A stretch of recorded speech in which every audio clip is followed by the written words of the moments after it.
I'm Vic Lombardi. We're back on the fight, and we're going to stay on football now. And joining us next is a former Notre Dame football student athlete himself, a 2007 graduate, Super Bowl champion with the Denver Broncos, and fellow Denver sports guy, my buddy Ryan Harris, joins us tonight. Ryan, what's up, man? Vic, you're up past your bedtime. How are you, dude? Hey, we're going on over 5 hours, and I'm going to tell you this. I am wide awake because any chance I get to share some of these stories and hear from student athletes at Notre Dame, it just I mean, I am refreshed by it. I know you are too. I think some of the most amazing stories come away from the football team too, Vic. It's really the stories of perseverance, of success. It really goes beyond Notre Dame football, and it makes me so honored to be a member of the Monogram Club because it just puts you in that family of athletes.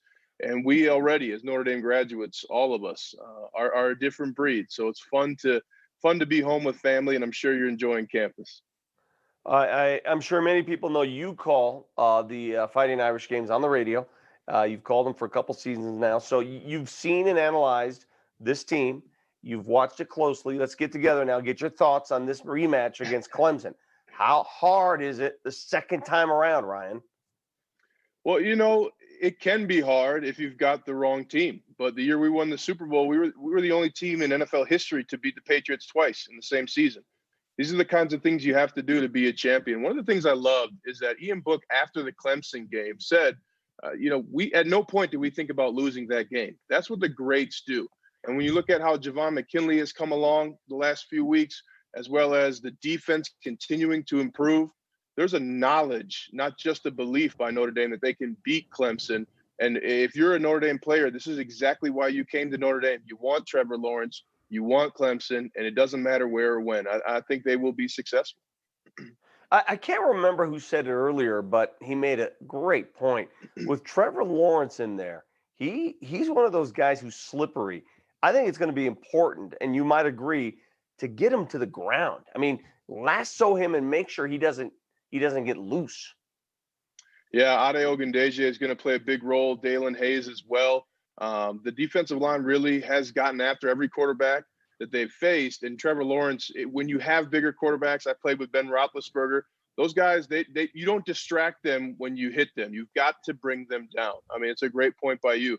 Also, something people are overlooking, a lot of the secondary for Notre Dame was burnt a little bit. There's 400 yards that were given up on offense, on defense for Notre Dame.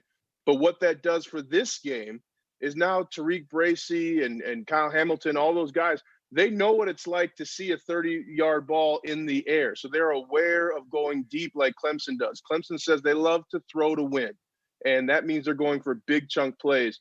Notre Dame really didn't face a team that took chunks like that until Clemson. They'll be ready for it this time. And also, Trevor Lawrence, though, Vic, a lot of people think it's his arm. Absolutely. When he steps back and the Angels are playing the harps in his hair and he throws the football, it's amazing. But where he really makes a difference is with his legs running the football. And I anticipate that's something that he'll do early to try and throw off Notre Dame's defense. Man, but he does have great hair now that you talk about it. Unbelievable. Hey, the Irish did such a good job of bottling up Travis Etienne the first time around. I mean, do you think perhaps Clemson really makes a point to get him going in this game? Yeah, absolutely. And they're going to try and find some of the things that Syracuse did well against Notre Dame. Also, they're going to look at that first quarter of North Carolina to see not only how Notre Dame gave up 14 points, but also how Notre Dame changed. That's the biggest thing about Clark Lee that I love is his defenses do not wait until halftime to make adjustments. That's what great defenses do. And so they're going to be paying close attention to try and get that run game because whether it's DJ Uiagalelei or Trevor Lawrence, if you don't have a run game, a lot of your offense is taken away and you're in third and long for much of the night, making two plays from the first quarter. Yeah, something just hit me, and I'm not sure we've ever seen it before.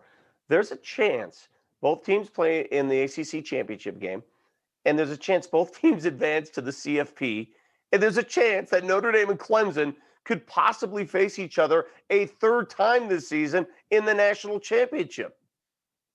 Yeah, it's wild to say out loud. And also, I think about what we said, Super Bowl 50 season. in the playoffs, hey, there's possibilities until they play us. And it's funny for me to even hear some Notre Dame people I know saying, hey, I'm a little nervous about this one. It's tough to beat. I mean, hey, yeah. And that's exactly, you have to beat Clemson twice if you're going to be in the national championship. That's the deal. If you're in the NFL, you're going to have to play the Kansas City Chiefs, and you're probably going to have to beat them more than once if you want to win the championship. The road is real. Notre Dame is on it, and Notre Dame has the advantage. Ryan, always a pleasure discussing Notre Dame football with you, my friend. Thanks for joining us on the fight tonight. Absolutely. Go Irish.